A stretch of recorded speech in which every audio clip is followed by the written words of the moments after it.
Hi welcome back to my channel. ఈరోజు కథ నువ్వే కావాలి 17వ భాగాన్ని వినేద్దాం. రెడీ అవుతున్న రుద్రాని చూసి కోపంగా చూసింది అంజలి. అంజలి ఎందుకు కోపంగా చూస్తుందో రుద్రాకి తెలుసు. తన ఫోన్ తీసుకొని సారీనే లేట్ అయింది, ఆఫీస్కి వెళ్ళాలని అస్సలు లేదు, చాలా అంటే చాలా నిద్ర వస్తుంది అంటూ గారాభంగా అంజలి వైపు చూశాడు. నేను హాస్పిటల్కి వెళ్తాను, మీరు పడుకోండి ఎటో చూస్తూ చెప్పింది అంజలి. పడుకుంటే అప్పుడు నిన్నెలా పోషించాలి? అసలే దేవునికి మాటిచ్చాను, నిన్ను బంగారంలా చూసుకుంటానని, పదా వెళ్దాం అన్నాడు. మాటలు దగ్గర ఎక్కడా తగ్గవు కదా అనుకొని అతని వెనకే నడిచింది అంజలి. శంకర్ కూడా రావడంతో ముగ్గురు మాట్లాడుకుంటూ బ్రేక్ఫాస్ట్ చేసి హాస్పిటల్కి వెళ్లారు. శ్రీజని పలకరించి బయటికి వచ్చిన రుద్ర వెనకే అంజలి రావడంతో చిన్నగా నవ్వుకుని, అంజలి నీకో విషయం చెప్పాలి అన్నాడు. ఏంటి? చుట్టూ చూశాడు. బయట ఎవరి పనుల్లో వాళ్ళు బిజీగా ఉండేసరికి వెంటనే అంజలిని మీదకి లాక్కొని, నా కోసం వంట చేసావు కదా, చాలా హ్యాపీ, మరి నేను కూడా నేను హ్యాపీగా ఉంచాలి కదా. అంజలి అప్పటికే ఏం అర్థం కాక చూస్తుంటే రుద్ర నవ్వుతూ ఆమె నుదుటిన ప్రేమగా ముద్దు పెట్టి, బాయ్, ఆఫీస్కి వెళ్తున్నాను అంటూ కోపంగా ఎర్రబడిన ఆమె ముక్కుని చేత్తో పిండి కారు ఎక్కాడు. తన మేనల్లుడి వేషాలు చూసిన శంకర్ నవ్వుతూ కార్ స్టార్ట్ చేశాడు. అబ్బా ఏంటి గగన్, ఫైల్స్ అన్నీ ఎప్పుడు ఒకచోట పెట్టరా అంటూ తార చిరుకోపంగా అతని ఫైల్స్ అన్నీ సర్ది బయటికి వెళ్తుంటే గగన్ తార చేతిని పట్టుకుని, ఓయ్ అదేంటి అప్పుడే వెళ్ళిపోతున్నావు? నాకు బయట చాలా పనులున్నాయండి, అత్తయ్యకి ట్యాబ్లెట్స్ వేయాలి, ఈరోజు తాతయ్య గారిని గుడికి తీసుకుని వెళ్ళాలి, మున్నాని స్కూల్లో జాయిన్ చేయాలి, వంట చేయాలి అంటూ తార ఇంకా ఏదో చెప్తుంటే, అబ్బా ఆపుతావా?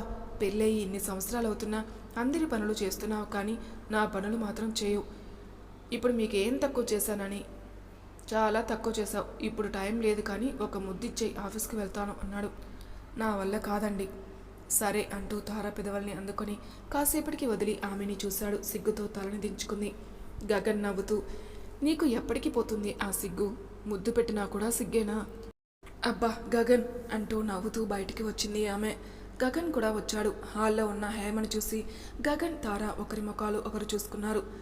ఇదేంటి సడన్గా అత్తయ్య వచ్చింది, పైగా మామయ్య కూడా వచ్చారు. అవునండి, ఏమై ఉంటుంది, పద కిందికి వెళ్దాం. బాబోయ్ నేను రానండి, మావయ్య చూస్తే కోపడతారు, ఎందుకు అనవసరమైన గొడవలు, నేను అత్తయ్య దగ్గర ఉంటాను. ఏయ్ నోరు మూసుకొనిరా, ఎందుకు భయం, నేనున్నాను కదా.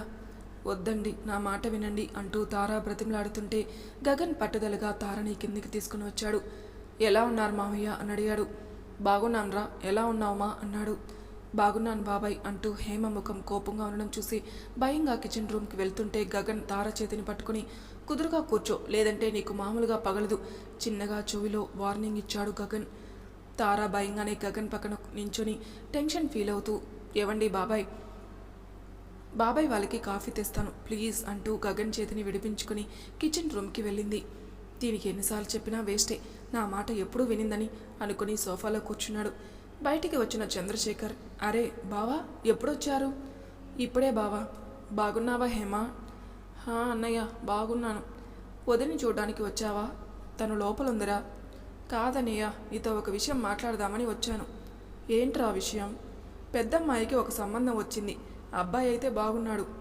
హో అవునా, మంచి విషయమే కదా. మరి అబ్బాయి నందినికి నచ్చాడా? నచ్చాడన్నయ్య, కానీ వారం రోజుల్లో నిశ్చితార్థం పెట్టుకున్నాం. కాకపోతే అంటూ హేమ హరి వైపు చూసింది. నా దగ్గర చెప్పడానికి మొహమాటం ఎందుకురా? ఏం చెప్పాలనుకున్నావో సూటిగా చెప్పు. రుద్ర అప్పుడే పెళ్లి చేసుకోనని చెప్పాడు కదా అన్నయ్య, కానీ ఈలోపు చాందనికి వాడికి కూడా నిశ్చితార్థం చేస్తే బాగుంటుంది కదా, అప్పుడు పెళ్ళి ఎప్పుడైనా చేసుకోవచ్చు, ఏమంటావన్నయ్య? గుడికి వెళ్దామని బయటికి వచ్చిన వర్మగారు హేమ మాటలు వినగానే కోపంతో రగిలిపోయారు. కిచెన్ రూమ్ నుంచి బయటికి వచ్చిన తార మెట్లు దిగుతున్న వర్మగారిని చూడగానే భయపడింది. చెప్పండి అన్నయ్య, రుద్రకి చాందనికి ఎంగేజ్మెంట్ చేద్దామా అని అడిగింది. వర్మగారు కోపంగా మెట్లు దిగుతూ, ఇన్ని రోజులు అన్నయ్య ఉన్నాడో లేదో, అసలు ఇంట్లో వాళ్ళు అందరూ ఎలా ఉన్నారు అని ఏ రోజు ఫోన్ చేయని నా కూతురు ఈరోజు భర్తతో కలిసి వచ్చిందంటే అర్థం ఈ విషయం మాట్లాడడానికా? గంభీరంగా మాట్లాడుతూ సోఫాలో కూర్చున్నారు వర్మగారు. ఆ పౌరుషం ఫేస్లో ఆ రాజసం ఏమాత్రం తగ్గలేదు. చాలా సంవత్సరాల తర్వాత అయినా గంభీరంగా మాట్లాడడం చూసి అందరూ షాక్ అయ్యారు. హేమకైతే భయం వేసింది. ఎలా ఉన్నారు నాన్న అని అడిగింది. చాలా సంవత్సరాల తర్వాత నీ నోటి నుంచి ఈ మాట విన్నాను. బాగున్నాను తల్లి, నువ్వెలా ఉన్నావు అన్నాడు. బాగున్నాను నాన్న. ఏంటి మీ అన్నయ్యతో ఏదో చెప్తున్నావు? చాందినికి రుద్రకి ఎంగేజ్మెంట్నా? అవును నాన్న, అంటే ఎలానో ఇద్దరికి పెళ్లి చేస్తాం కదా, పైగా రుద్ర కూడా టైం అడిగాడు, ఈలోపు నిశ్చితార్థం చేసేస్తే మంచిదని నా అభిప్రాయం. నిన్ను ఒక మాట అడగనా హేమ? అడగండి నాన్న. చాందినికి అసలు రుద్రని పెళ్లి చేసుకోవడం ఇష్టమేనా? అదేంటి నాన్న అలా అడుగుతున్నారు? చాందినికి రుద్ర అంటే చాలా ఇష్టం. ఇంట్లో అందరికీ తెలుసు కదా. నీ పెద్ద మనవడు చేసిన పనికి నీ మనవరాలు నందిని పరిస్థితి చూశారు కదా ఎలా ఉందో. ఆపు అంటూ చేయి చూపించి జరిగిపోయిన దాన్ని పదే పదే గుర్తు చేస్తూ దెప్పి పోడవడం మానే. ఎన్నిసార్లు ఆ మాట పట్టుకొని గగన్ని తారని ఇంట్లో అందరినీ సాధిస్తావు? అయినా గగన్కి ఇష్టం లేదని నీకు ముందుగానే చెప్పాను. పంతానికి పోయి నువ్వే పరువు పోయేలా చేసుకున్నావు. ఇందులో నా మనవడి తప్పేం లేదు, తప్పంతా నీదే. హేమకి కోపం వచ్చింది. ఇంట్లో విషయాలన్నీ వర్మగారికి తెలుసు.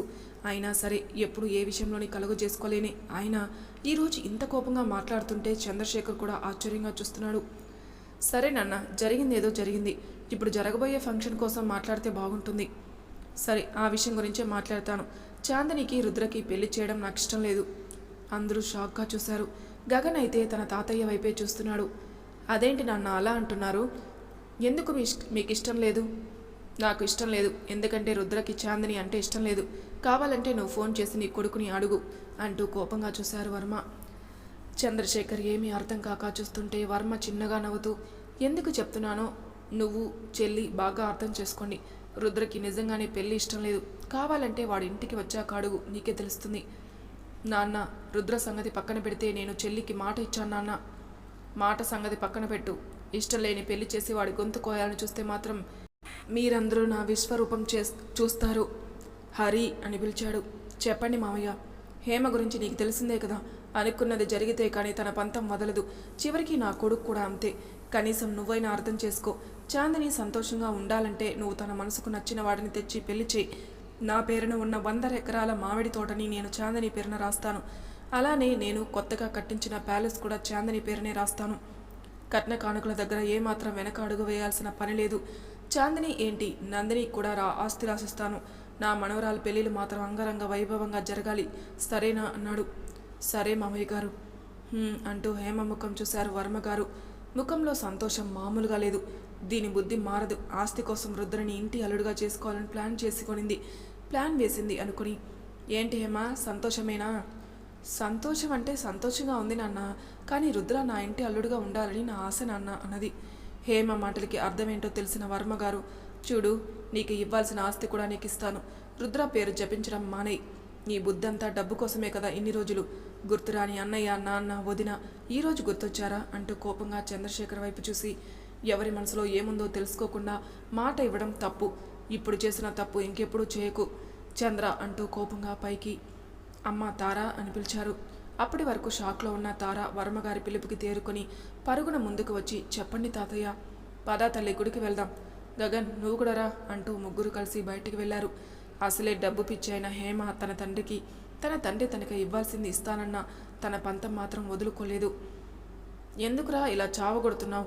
నన్ను ఇప్పుడు మళ్ళీ ఎక్కడికి రా అన్నాడు శంకర్.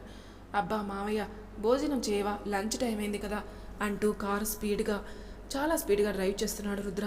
శంకర్ కోపంగా రుద్ర వైపు చూశాడు. ఎందుకంత కోపం మావయ్య? ఏదో అడగాలని నైట్ నుంచి అనుకుంటున్నావు కదా, చెప్పు. ఎందుకు అంజలిని పెళ్లి చేసుకున్నావు? చెప్పు రుద్ర. నువ్వు ఇంకా ఈ విషయం వదలవా అన్నాడు రుద్ర. వదిలే ప్రసక్తి అయితే లేదు, నువ్వు చెప్పాల్సిందే. తాతయ్య చేసుకోమన్నారు అంటూ చిన్నగా నవ్వాడు. శంకర్ షాక్గా, ఏంటి? రుద్ర కారాపి, అవును మామయ్య, తాతయ్య నన్ను అంజలిని పెళ్లి చేసుకోమన్నాడు.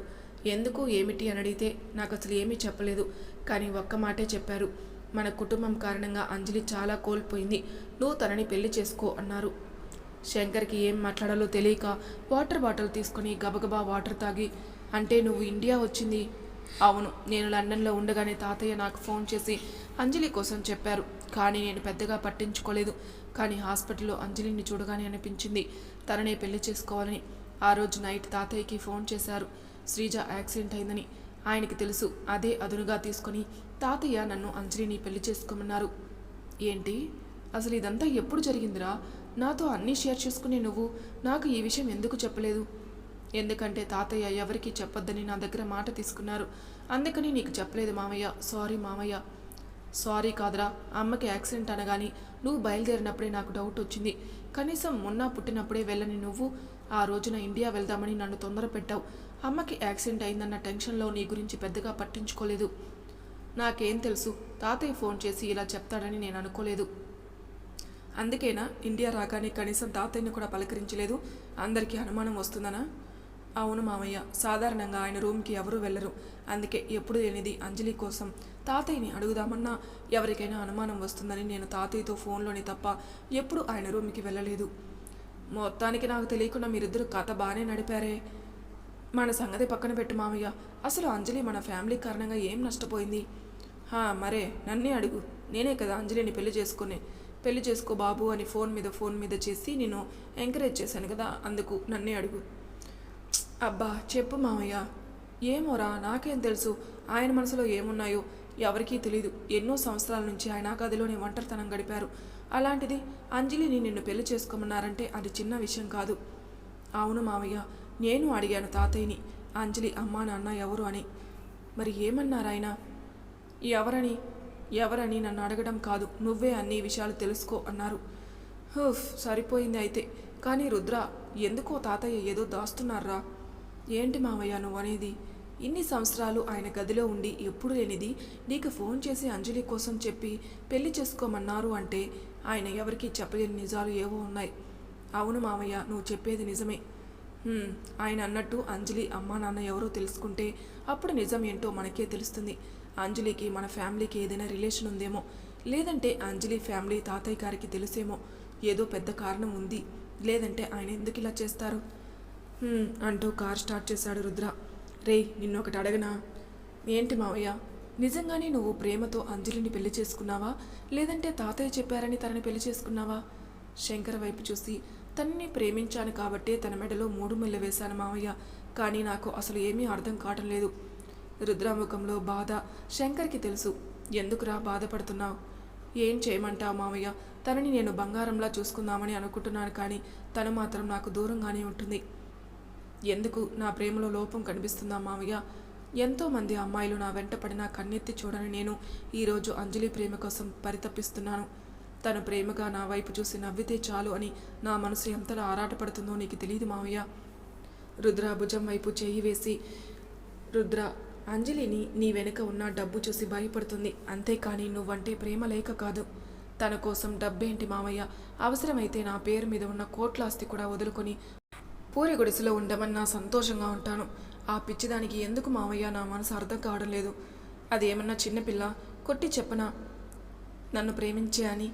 శంకర్ నవ్వుతూ, తన మనసు మారేది నీ ప్రేమతోనేరా, అంతా నీ చేతుల్లోనే ఉంది. డబ్బు కంటే ప్రేమ ముఖ్యమని నమ్ముతుంది అంజలి. అలాంటి అమ్మాయి మనసు మారాలి అంటే టైం పడుతుంది. అప్పటి వరకు నువ్వు ఓపిక పట్టాలిరా. ఎందుకు పట్టను? ఇప్పుడు అదే కదా చేస్తుంది అంటూ హాస్పిటల్ ముందు కారాపి, పద మామయ్య లోపలికి వెళ్దాం అంటూ విసుగ్గా డోర్ వేశాడు. రుద్ర కోపం చూసి తనలోని తాను నవ్వుకొని లోపలికి నడిచాడు శంకర్. లోపలికి వచ్చిన రుద్ర అంజలి కోసం చూశాడు. బెడ్ మీద ఆదమర్చి నిద్రపోతుంది శ్రీజ. రుద్ర రూమ్ అంతా చూసి రెస్ట్ రూమ్కి వెళ్ళాడు. అప్పుడే వాష్రూమ్ నుంచి బయటికి వచ్చింది అంజలి. నువ్వెందుకు వచ్చావు అన్నది. పనేం లేక అన్నం పెట్టు, ఆకలేస్తుంది అంటూ హ్యాండ్ వాష్ చేసుకుని చైర్లో కూర్చున్నాడు రుద్ర. నేనా? నీకెందుకు అన్నం పెట్టాలి? మరి నాకు కాకపోతే ఇంకెవరికి పెడతావే? హాస్పిటల్లో ఉన్న స్టాఫ్ అందరికీ పెడతావా? నిన్ను అంటూ కోపంగా ముందుకు వచ్చింది అంజలి. శంకర్ని చూడగానే తనని తాను సర్దుకుని రుద్రాకి దూరంగా నిలబడింది. ఏంట్రా, రాంగ్ టైంలో వచ్చానా అన్నాడు. లేదు, కరెక్ట్ టైంకే వచ్చా మావయ్య. అంజలి భోజనం వడ్డించు అన్నాడు. డ్రైవర్ ముందుగానే అంజలి కోసం బాక్స్ తెచ్చి ఉంచాడు. మీకు బాబాయ్కి లంచ్ బాక్స్ పెట్టాను కదా, మరి భోజనం చేయలేదా మీరు? అంటే నీతో కలిసి తిందామని బాక్స్ ఇక్కడికి తెచ్చుకున్నాం. మావయ్య, బాక్స్ తెచ్చావు కదా, టేబుల్ మీద పెట్టు, ముగ్గురం కలిసి తిందాం. సారీ నాన్న, నేను ఆఫీస్లోనే తినేశాను. వంట కూడా సూపర్ చేసింది అంజలి. నీ బాక్స్ అయితే నేను ఆఫీస్లోనే వదిలేశాను. రుద్ర ముఖం మాడిపోయింది. నేనేదో నా పిల్లలతో కలిసి భోజనం చేద్దామని ఆఫీస్ పనులన్నీ పక్కన పెట్టొస్తే మామయ్య మొత్తం చెడగొట్టేశాడు. ఇప్పుడు ఏం చేయను అనుకుని కోపంగా శంకర్ వైపు చూశాడు. శంకర్ నవ్వుతూ, అంజలి, నువ్వు భోజనం చేశావా? లేదు బాబాయ్ గారు, ఇప్పుడు తింటాను. సరే, ముందు భోజనం చేయి, శ్రీజ దగ్గర నేనుంటాను. సరే బాబాయ్. శంకర్ బయటికి వెళ్ళగానే అంజలి చైర్లో కూర్చుని తన బాక్స్ ఓపెన్ చేసి రుద్ర వైపు చూసింది. రుద్ర ఫోన్లో ఏదో చూసుకుంటూ చిన్నగా విజిల్ వేస్తున్నాడు. ఆకలిగా లేదా మీకు అన్నది. ఉంది, కానీ ముందు నువ్వు భోజనం చెయ్యి, నేను ఇంటికి వెళ్ళి తింటాను. ఏమన్నారు డాక్టర్? ఎప్పుడు డిశ్చార్జ్ చేస్తారు? 2 రోజుల్లో డిశ్చార్జ్ చేస్తారు అంటూ ప్లేట్లో రుద్రకి భోజనం పెట్టి అతని చేతిలో ఉన్న ఫోన్ పక్కన పెట్టి తినండి, ఆఫీస్కి వెళ్ళాలి కదా అన్నది. రుద్ర ఆశ్చర్యంగా చూశాడు. మరీ అంత ఆశ్చర్యపోకండి, నైట్ నాకు బిర్యానీ పెట్టారు కదా, అందుకే ఇప్పుడు మీకు పెట్టాను అనుకున్నాను. లేదంటే నా మీద నీకు ఇంత కేరింగ్ ఏంటి సడన్గా? నా పిచ్చి కాకపోతే ఏదో ఒకరోజు రేప్ చేయాలి నిన్ను, అప్పుడు కానీ నా దారిలో రావు నువ్వు.